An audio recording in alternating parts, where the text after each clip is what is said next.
Bonsoir à tous. En cette période de l'Avent, éclairage cette semaine dans l'Église du Monde sur la situation en Terre Sainte, sous tension, une semaine après la déclaration du président américain reconnaissant Jérusalem, capitale d'Israël. Une déclaration qui a suscité de nombreuses réactions à travers le monde, mais aussi des chefs des églises chrétiennes de Terre Sainte. Nous y reviendrons. Alors pour mieux saisir les enjeux de cette déclaration du président américain, eh bien, nous verrons ce que représente à la fois historiquement et spirituellement Jérusalem pour les Juifs, les chrétiens et les musulmans. Une évaluation un peu difficile concernant le nombre de chrétiens. L'État d'Israël, tout comme les territoires palestiniens, compte autour de 2% de chrétiens. Leur situation est différente selon qu'ils vivent côté israélien ou côté palestinien. Nous verrons en quoi. Quels sont aussi aujourd'hui les enjeux pastoraux pour les chrétiens. Enfin, dans ce contexte fragile, à quoi sont-ils appelés?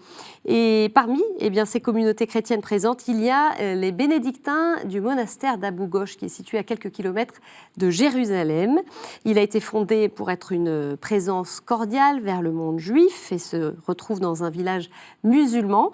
Notre invité y a vécu 35 ans. Frère Louis-Marie Coudray, bonsoir. Bonsoir. Alors vous êtes bénédictin de la communauté du Bec et Loing. Donc vous avez passé, vous, 35 années, je le disais, à Abou Ghosh. Vous êtes revenu en France où vous êtes depuis 2016 le directeur du service national pour les relations avec le judaïsme de la Conférence des évêques de France. Alors évidemment, vous connaissez très bien la situation des communautés sur place. Vous nous en parlerez, on parlera des chrétiens, mais pas seulement.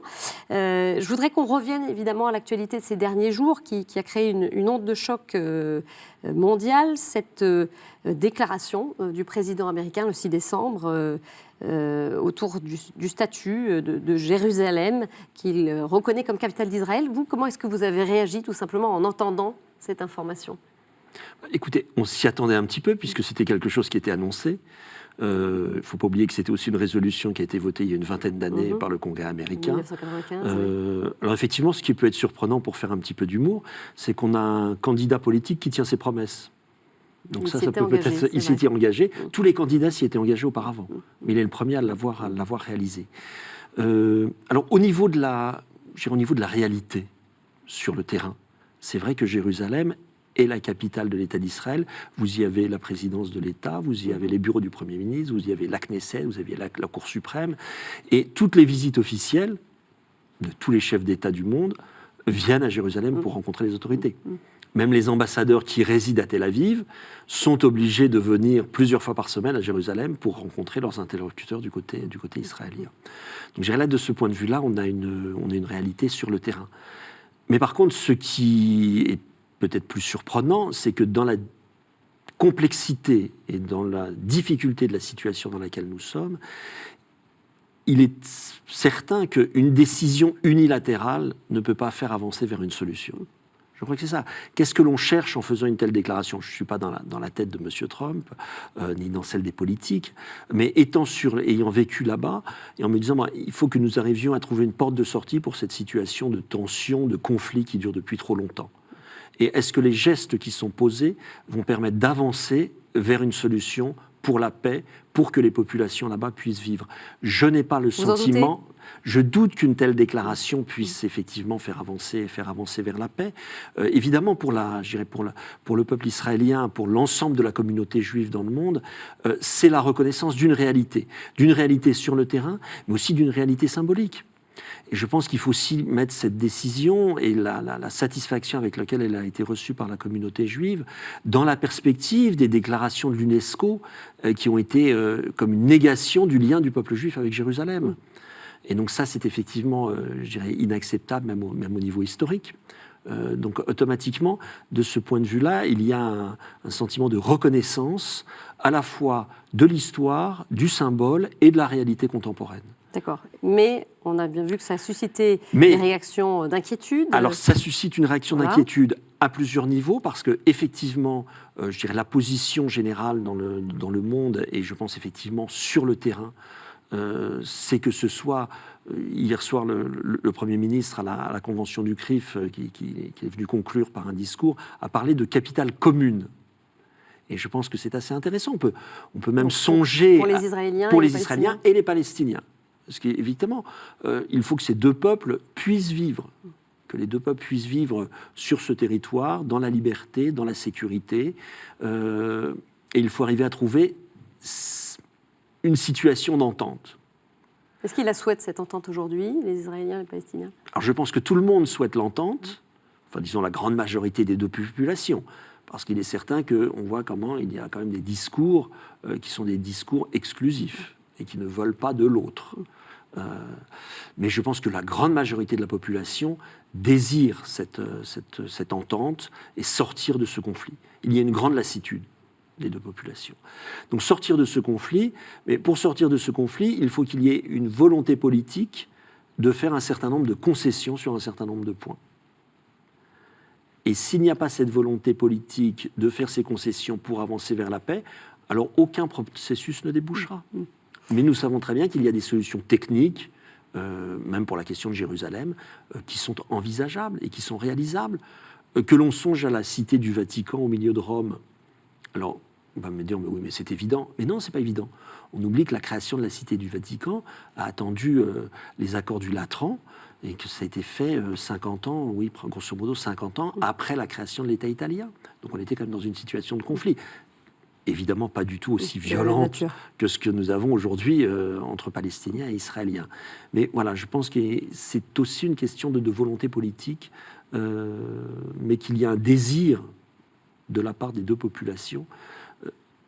Et pour que ce désir puisse se réaliser, il faut qu'il y ait l'acceptation de l'autre et le respect de l'autre avec son histoire, ses symboles, sa foi, sa pratique. On va y revenir justement à ce respect et ce que représente cette ville pour les différentes confessions.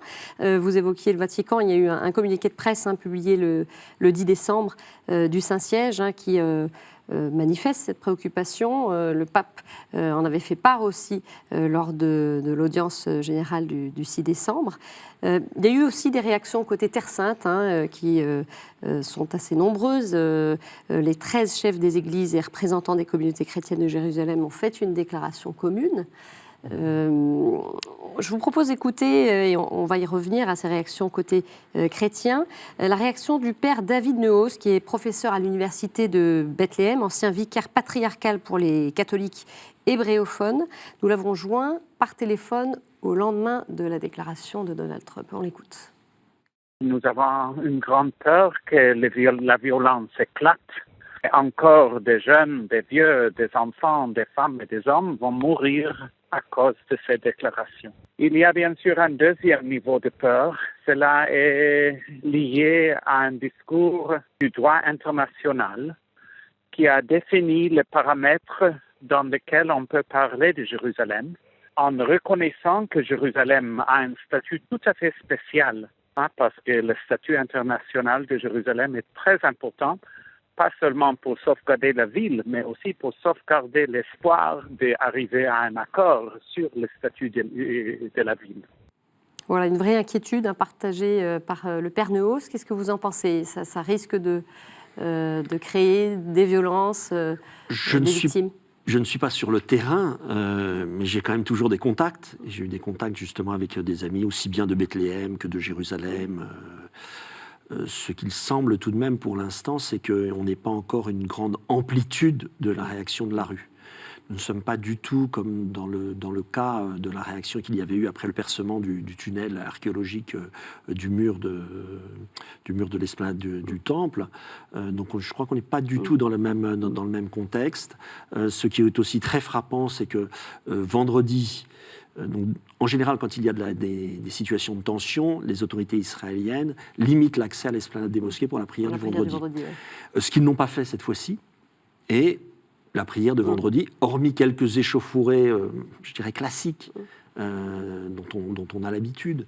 Il n'y a pas eu une ampleur particulière. Donc là, de ce point de vue-là, j'avoue que je resterai pour l'instant encore sur la réserve par rapport aux réactions possibles de la rue. Maintenant qu'effectivement, que pour les Palestiniens, ce soit perçu comme quelque chose d'extrêmement négatif, justement se disant que c'est une négation de leurs droits, mais je ne suis pas sûr que la reconnaissance du droit d'un autre soit la négation du droit. Si vous voulez, que la reconnaissance du droit des Israéliens sur Jérusalem soit automatiquement la négation du droit des Palestiniens sur Jérusalem. Alors que faire Parce que, et d'ailleurs, certains ont remarqué que dans sa déclaration, le président Trump n'a pas mentionné les limites de Jérusalem, n'a pas mentionné la formule traditionnelle depuis la loi de Jérusalem, capitale d'Israël, qui est une et indivisible. Donc, ce qui laisse peut-être effectivement une porte ouverte pour trouver une solution, donc, que d'ailleurs la diplomatie française défend, qui est de dire une capitale pour deux États, ou deux capitales côte à côte pour deux États. Qui est aussi la position partagée par le Saint-Siège. Alors, qui est la position partagée pour le Saint-Siège ? Le Saint-Siège ne se prononce pas aussi explicitement. La position du Saint-Siège a été définie par une déclaration du cardinal Torrent à Jérusalem en 1997 ou 98, en octobre. Donc c'est une position qui est dit, le Saint-Siège souhaite que les deux belligérants, ou les deux partenaires, s'assiedent à une table de négociation et trouvent une solution.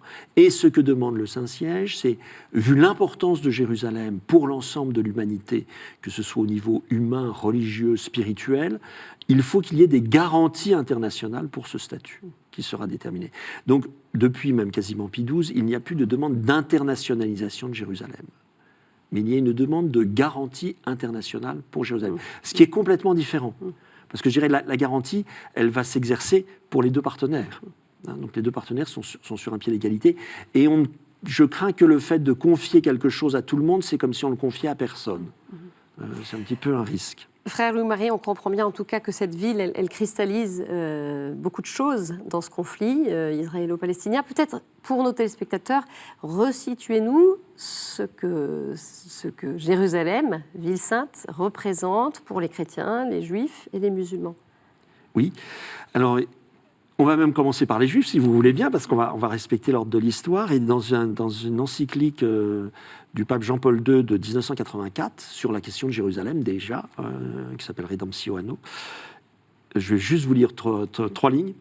Jérusalem, avant même d'être la ville de Jésus, le Rédempteur, a été le lieu historique de la révélation biblique. Le point où, plus qu'en tout autre lieu, se noue le dialogue entre Dieu et les hommes, comme le point de rencontre entre la terre et le ciel. Donc je pense qu'il y a un attachement des chrétiens pour Jérusalem à cause du fait que c'est le lieu où se passe l'essentiel de notre foi, qui est la mort et la résurrection de Jésus. Mais ça se passe là parce qu'il y a une histoire précédente, qui est toute l'histoire de la première alliance. Et pour reprendre l'expression du livre du Deutéronome, le lieu que Dieu a choisi pour y faire demeurer son nom. Et donc ça ne pouvait être que là que pouvait se passer cet événement.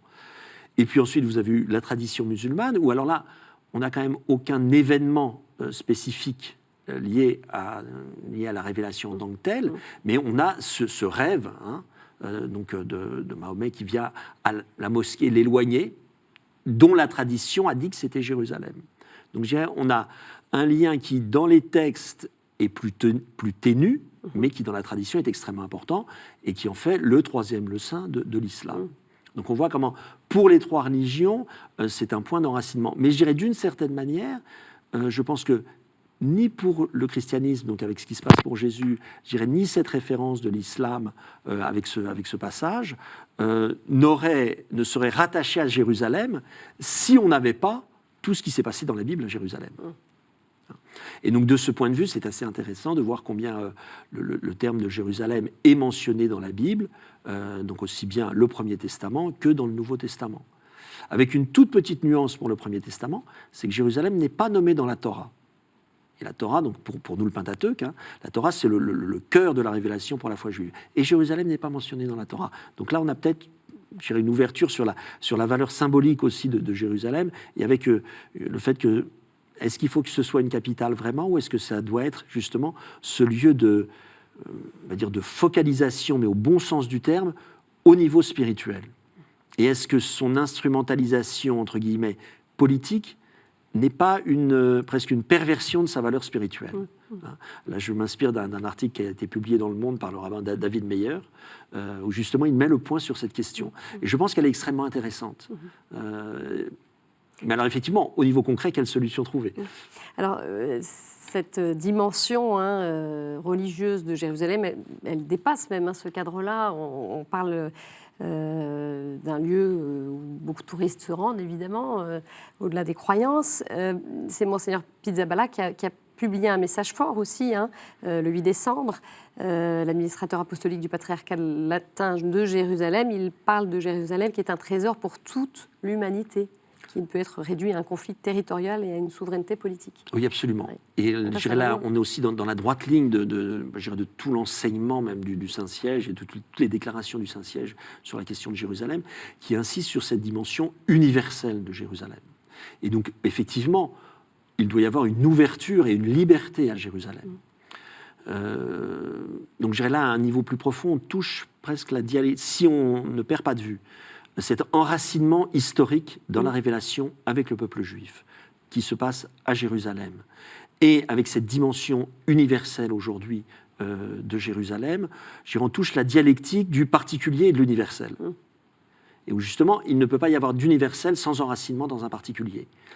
Et donc, je dirais, au niveau politique, l'enjeu, effectivement, c'est d'avoir une puissance souveraine qui va garantir cette ouverture à l'universel de la ville de Jérusalem. Et c'est pour ça que le Saint-Siège demande une garantie internationale, en considérant qu'une seule entité politique ne pourrait pas. Mais il faut reconnaître, honnêtement, qu'aujourd'hui, sur Jérusalem, il y a tout de même une liberté d'accès, une liberté de culte, sauf, mais non pas pour une raison religieuse, mais pour une raison politique, pour les Palestiniens qui habitent les territoires. Voilà. Qui, effectivement, non pas parce qu'ils sont chrétiens ou musulmans, ne vont pas pouvoir venir à Jérusalem, mais parce qu'ils sont palestiniens et qu'il y a toutes les mesures de sécurité que nous connaissons entre les territoires palestiniens et l'État d'Israël, qui, effectivement, les empêchent d'accéder librement, comme ils veulent. Mais il faut mentionner que pour certaines grandes fêtes, je pense par exemple pour Pâques, il y a, ou bien pour certaines grandes fêtes musulmanes, il y a des permis qui sont donnés par milliers à ce moment-là, pour que les croyants puissent venir à Jérusalem. Mais effectivement, pour eux, il y a une limitation. Mais dans l'ensemble de l'État d'Israël, on n'a pas de limitation qui soit d'ordre pour un critère religieux. Et je pense que c'est important à mentionner parce que notamment lorsque le mur occidental était sous administration jordanienne, avait été annexé donc de 1948 à 1967, les Juifs en tant que tels, parce que Juifs, n'y avaient pas accès. Non pas les Israéliens, mais l'ensemble des Juifs du monde n'avaient pas accès au mur. Bon, parfois, ça peut paraître de l'ordre de nuances, mais les valeurs qui sont sous-jacentes ne sont pas les mêmes. Dans quelques jours, on fêtera l'avenue du Christ. Quels échos vous avez, vous, des chrétiens dans cette période, en ce moment, qui s'apprêtent à fêter Noël ? Écoutez, je pense que ce qui est important, on parlait évidemment des chrétiens en général, parce que Jérusalem et le patriarcat, le diocèse recouvrent l'État d'Israël, les territoires et la Jordanie, mais chaque communauté se trouve dans une problématique très différente, suivant les lieux où ils sont, donc comme nous le disions à l'instant. Et effectivement, pour les chrétiens qui sont en Israël, je dirais, le fait de fêter Noël dans un pays où on est en minorité déjà donne une coloration particulière. Automatiquement lui donne une coloration beaucoup plus religieuse. On n'a pas tout l'aspect commercial que nous pouvons avoir en France ou ailleurs, où même cet aspect commercial fait disparaître la dimension religieuse. Donc automatiquement, on est recentré sur l'essentiel. Et alors, la communauté, je dirais un petit peu comme tous les ans, le vit aussi avec cet espoir. C'est le prince de la paix que nous célébrons à Noël. Et donc effectivement, avec cet espoir est-ce que l'année prochaine, nous verrons une avancée vers la paix ?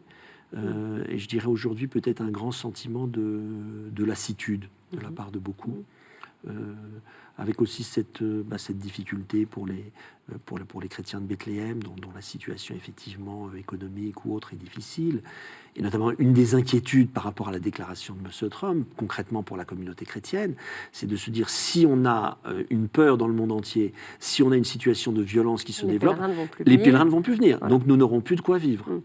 nous avons aussi des aspects très concrets. Hein, Donc voilà, si vous voulez un petit peu le... Oui, mais je dirais sur ces 35 ans, ce que j'ai vu, c'est une grande lassitude s'installer. Une espèce de grand... Peut-être pas, on ne va peut-être pas aller jusqu'au désespoir, parce que l'espérance doit rester une vertu chrétienne, mais au fil des décennies, et où à chaque fois on a pensé pouvoir avancer vers quelque chose, et puis finalement non, ça n'avançait pas, ou bien on reculait. Je voudrais revenir aussi un petit peu à cette mosaïque chrétienne présente. Il y a beaucoup de communautés en Terre Sainte. Il y a notamment les franciscains, des frères mineurs, des Polonais, des Italiens, des Américains ou Français. Alors ils viennent du monde entier avec une mission, se mettre au service des chrétiens du pays.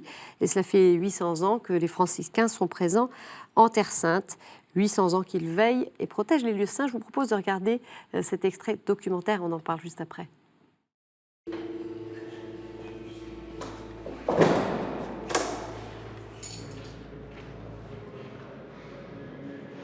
Pour comprendre cette église, Babel de rite, il faut s'y laisser enfermer pour la nuit. Comme ces femmes russes venues se recueillir devant le tombeau du Christ. Dans quelques heures, épuisées par la nuit, elles dormiront sur un banc, comme ces Philippines. Au Saint-Sépulcre, la nuit est rythmée par les prières, mais pas uniquement. En fait, on aperçoit derrière nous là, des coptes qui se préparent à célébrer, mais on est à 2 pas de l'édicule. Donc derrière ces colonnes, dans le déambulatoire constantinien, se trouvent des chambres. Donc il faut penser que parfois, on peut se promener par ici et on sent une odeur de friture parce que le copte dans sa chambre se fait cuire un œuf. Et donc en fait, le Saint-Sépulcre est un lieu de prière, un lieu dans lequel les pèlerins viennent nombreux, mais c'est aussi un lieu de vie, un lieu où les communautés vivent les unes à côté des autres et vivent au quotidien. Et vivre, ça veut dire prier, mais ça veut dire également manger et ça veut dire également se détendre. Donc en fait, il y a une vie ici. Une 50aine de moines vivent ici à plein temps. Ils se croisent dans les allées silencieuses. Ils ne parlent pas la même langue, n'ont pas la même culture, mais la même foi. Et c'est ce qui les rassemble. Les franciscains sont 10, tous volontaires. Leur couvent, caché aux yeux des pèlerins, fonctionne comme n'importe quel autre couvent. Ils y célèbrent une quinzaine d'offices par jour en latin, exactement comme leurs frères, il y a 800 ans. Et si Flaubert ou Chateaubriand revenaient aujourd'hui, ils ne seraient pas dépaysés. Ici, tout semble comme figé, hors du temps.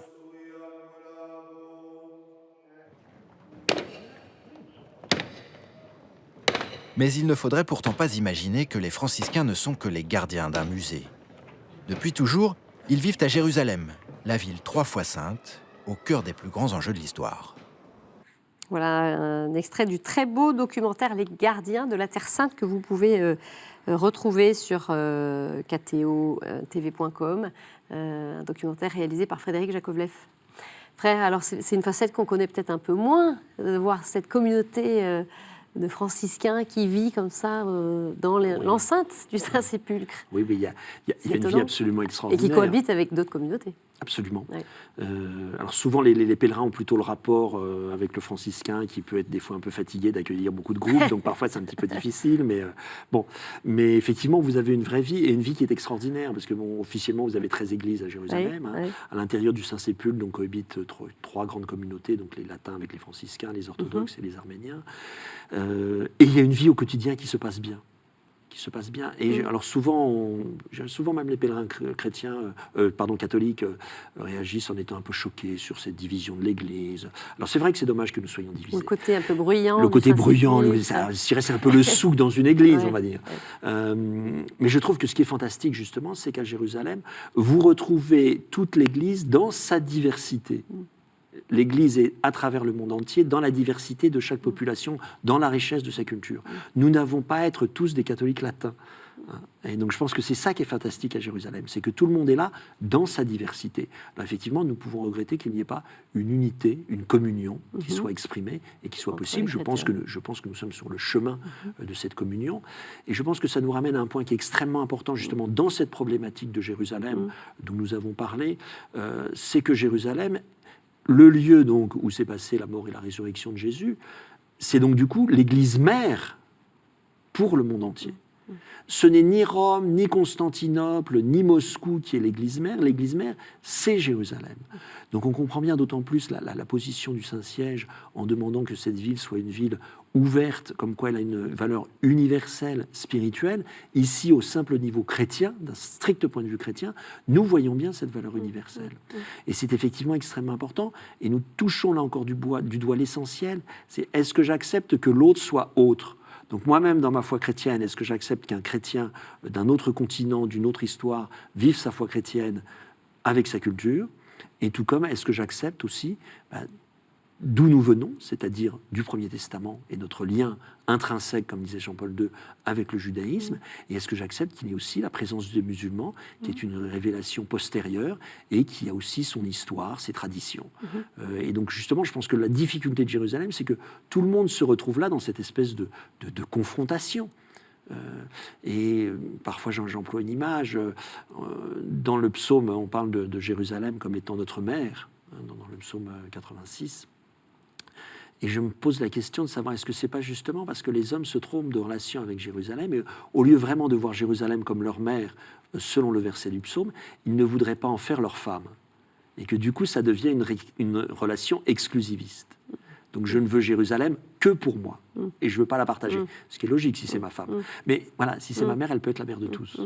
Merci beaucoup, frère Louis-Marie Coudray, pour votre témoignage. Voilà, c'est une émission à voir sur notre site internet, nos réseaux sociaux. Et je vous propose que l'on se quitte en musique avec un extrait de chant entamé à l'intérieur du Saint-Sépulcre. Très belle semaine à tous. Au revoir.